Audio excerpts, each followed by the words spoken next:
lero pa 14 June 2026 patatenga nthawi yayitali osatulutsa audio ngakhale video. Zambiri zikuchitika, zina zachilendo, zina zomwe ifeyo ngati Amalawi titangozikhazikitsa kuti ndi mmene zimakhalira, ngakhale zinthuzo zili zolakwika. Mawu nokoyambirira ndifuna ndithokoze kwa anthu onse amene anatenga nawo mbali pamwambo otsegulira mausoleum ya Malemu Saulos Chilima amene anali Vice President wa dziko lino la Malawi. Monga tonse tikudziwa, anatisiya pa ngozi ya ndege ndi anthu ena okwanira 8. Mizimu yawo iwuse mumtendere. Mwambo wa dzulo ndidayamba kuwuonera, ndinali wachisoni, ndidakali wachisoni. Chisoni changa choyambirira ndi cha Malemu Saulos Chilima, munthu amene anali ndi chiyembekezero kwa Amalawi ochuluka pakusintha kwa zinthu m'dziko mwathu muno, munthu amene anali ndi nzeru zakuya, munthu amene anali ndi masolution a zinthu zomwe ifeyo zimatiphinja m'dziko mwathu muno. Ndi chifukwa chake mwambo uja ngakhale patha 2 years koma zimaoneka ngati kuti Malemu Saulos Chilima watisiya dzulo. Mitima ya anthu inali yosweka, kuzikokerera kwa anthu kumaona kuti patha 2 years sikumaoneka, koma kumaoneka ngati kuti ngozi ija yomwe yatenga moyo wa Malemu Saulos Chilima yachitika dzulo. Izi zimachitika chifukwa chonena kuti munthu uja anasunga chiyembekezo cha Amalawi.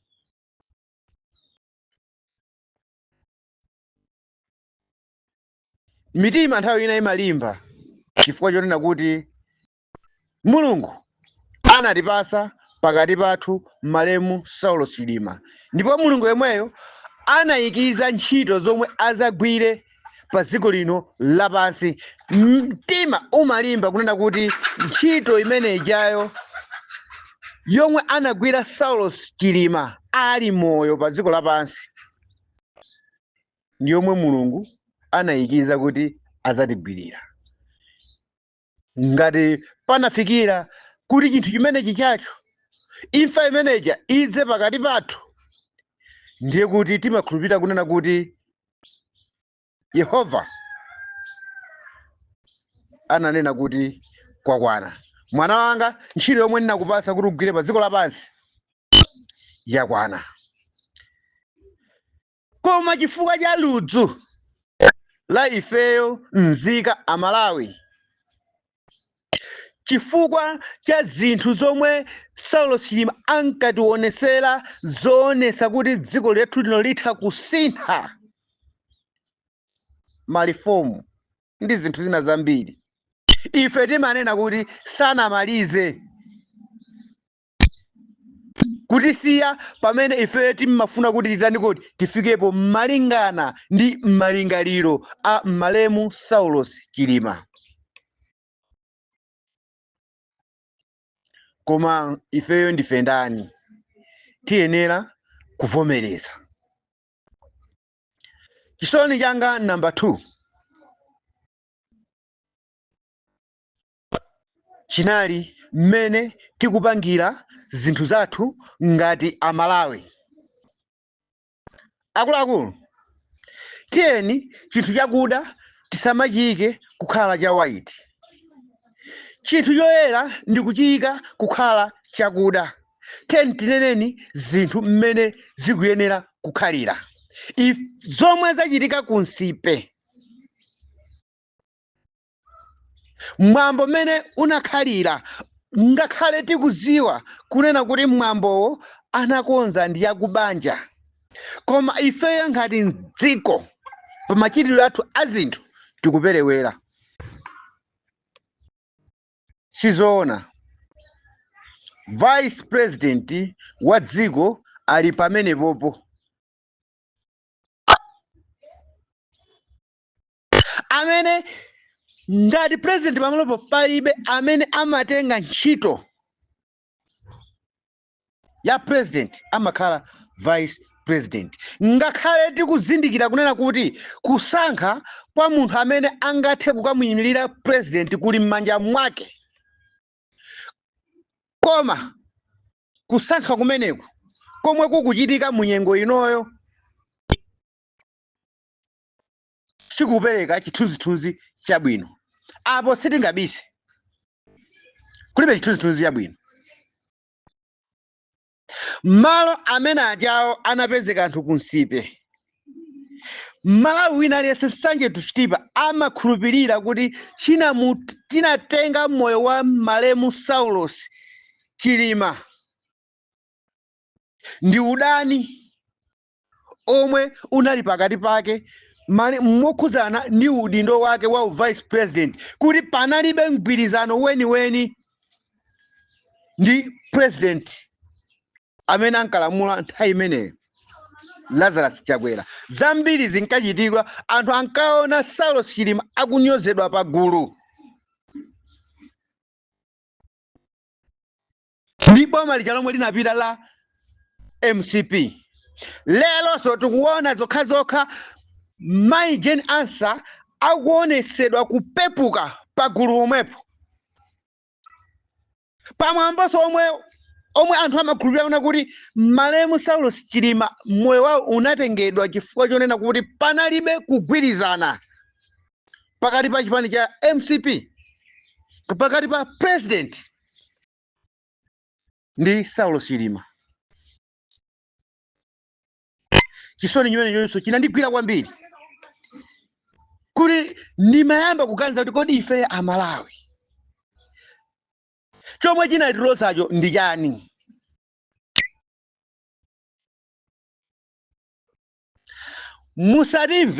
Musandimve molakwika, musandimve mopanga ataki. Ngati mukundimva mopanga ataki, paja ndale za ku Malawi zimati munthu akalankhula choonadi amanena kuti watumidwa. Apa palibe kutumidwa, ndi zinthu za straight zomwe zikuonekeratu ku dziko lathu. Ndipo kwa munthu wanzeru sangabakire zinthu zopusa ngati zimene zijazo, kufuna kunena kuti ayi ndigwirizane ndi yani kodi ndi amene akulamula. That is nonsense. Zikuyenera zimene zijazo zikonzedwe. Ngati pali kusemphana, pezani njira yoyanjana. Noti ngati dziko tipitirire kumaona zinthu zopanda mitu, zinthu zopanda tsogolo ngati zomwe zikuchitika zija, sitingasekerere. Ndiyeni ngati kuli kufuna kokuti tiziyamba kusakana kapena kulankhulana zinthu zosakhala bwino, chitha kukhala chiyambi chake. Chifukwa zinthuzo sizikuchita bwino. Sizomwe ifeyo tinapita kukayima pa ballot, kukayima mu box mujamo ndi kukatenga ballot paper yathu ndi kuponya ndi kuvotera kunena kuti zinthu zisinthe, ndiye nkumapitirira kumaona zinthu zofanana.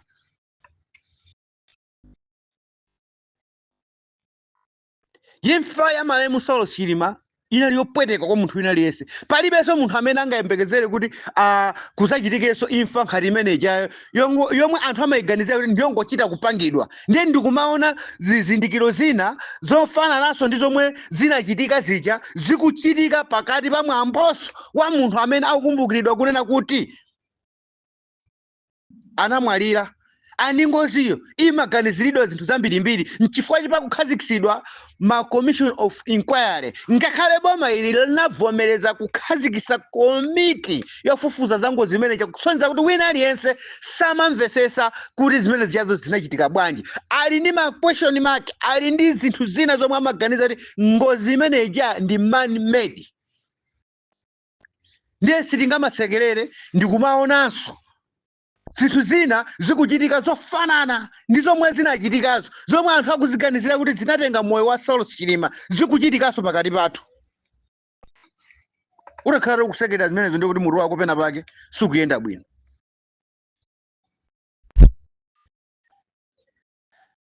Ngati zili choncho kubwera revolution nanga si mipando iyi sisi pamene panangoyamba kuti president akulamula ndi vice president palibe chipatso china chiliyonse chomwe chikutani kuti chinatuluka.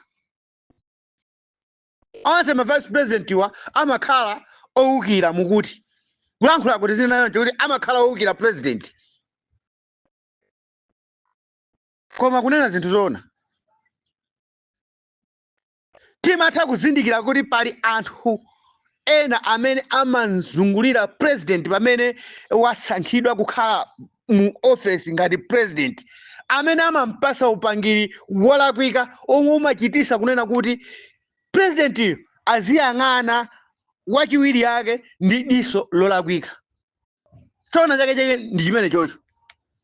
Pali kagulu ka anthu kamene kamamuzungulira president, kamene kamakhala ndi upangiri olakwika. It's not true kumanena kuti ma vice president onse amene tinatani kuti anasankhidwa mdziko muno amene anakhala pa mpando wa vice president onse nkukakhala amaganizo ofuna kuwukira president nzosatheka. Koma kagulu ka anthu kamene kamamuzungulira president ndi kamene kamamulozera kuti awatu ali kumbuyo kwanu akupanga zakuti abwana amene afuna kuti mufe. Ndi zomwe zimachitika.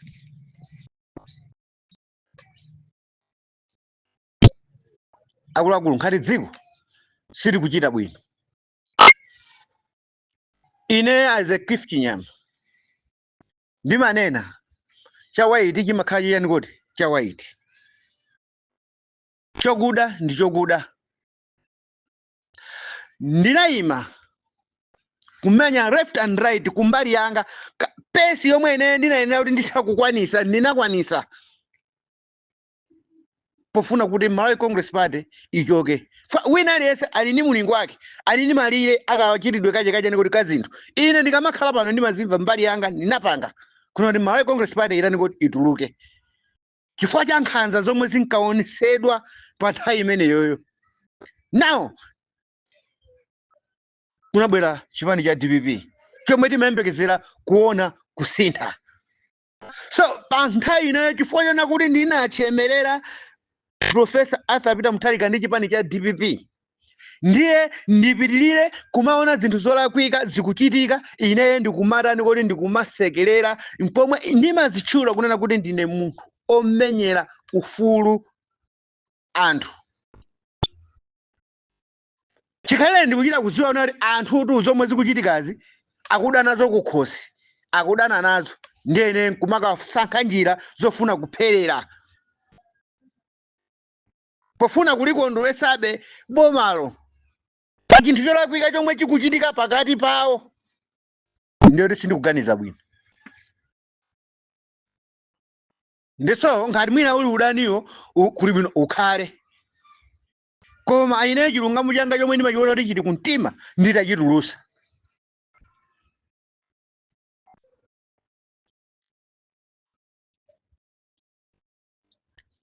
Pezani njira zokonzera maudani ameneyo. Chifukwa pano basi tingamanamizire ma austerity measures. Ayi. Magalimoto amene apita ku Nsipyaja a vice president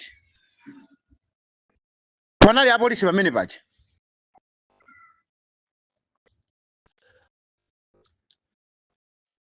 Achitetezo osiyanasiyana kuyambira Mai Jane Ansah, kuyambira second vice president masailini amalizidwa pamene pajapo. Sikuti anthu aja anagula okha mafuta amene ajawo ndiya boma, misonkho ya Malawi. Austerity measures ili pati. Ngati mungabwere poyera mana kuti mukupanga zimene chifukwa cha austerity measures ili pati, anthu anapezeka pamalopo. Achitetezo awo anali pamalopo. Magalimoto amene amakhala pa mdipiti wawo anali pamalopo. Musatipusisa Malawi. Tikunena kuti konzani zinthuzo sizikutani kodi, sizikumveka bwino. Zinthuzo zilinako kuthekerako kuonongani inuyo ndi chipani cha DPP. Anthu amayembekezera zosintha, tisamayembekezere zinthu zimozimozi.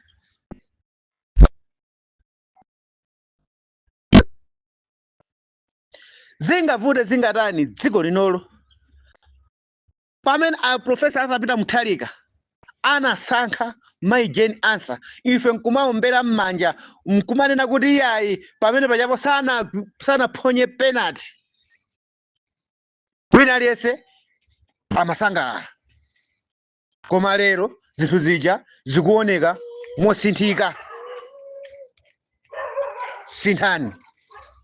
Ife tikufuna ife ni mtendere. Pamene mwachita bwino tiyamikire kuti boma lomwe ife tinali supporta kuti lilowe mboma likuchita bwino. Anthuso ati yatani kuti adzatiyamikira ngati inenso activist. Koma ngati sakuchita bwino anthu adzatinyozanso kuti tinalondolera anthu kutchire. Zambiri zikuchitika bwino kale, titaona ndi dziko linolo anthu akusangalala. Pakati ponena kuti chakudya ndiyo tsika mtengo. Pamene anthu adandaula nkhani ya mafuta sapezeka, boma likupangapo kanthu. Izi zikusanza kuti munthu wa dziko lino la Malawi akamapita kukayima pa mzere paja kukaponya voti amafuna zinthu zabwino. Ndi pakati pathunso pasakhale zinthu zotsamwisa, sizikumveka bwino. Guest of honor akakhale Minister of Education, Vice President ali pamenepo. Ngati chabwino Mai Jane Ansah anakudesani kukhosi, tini former president nziko muno akanayo tumidwa amene akakhale guest of honor. Former president nzotheka osati mene zachitikira kunsipe muja. Chisoni chinakula kwakukulu kwa anthu ndi zinthuso zomwe zimachitika kunsipeko. Misozi anthu anayamba kulengeza kunsipe chifukwa ndi mmene mwambo umayendeseredwa. Sitingatani kodi sitinganame pamenepo. Zinthu sizinali bwino. Cliff Chinyama.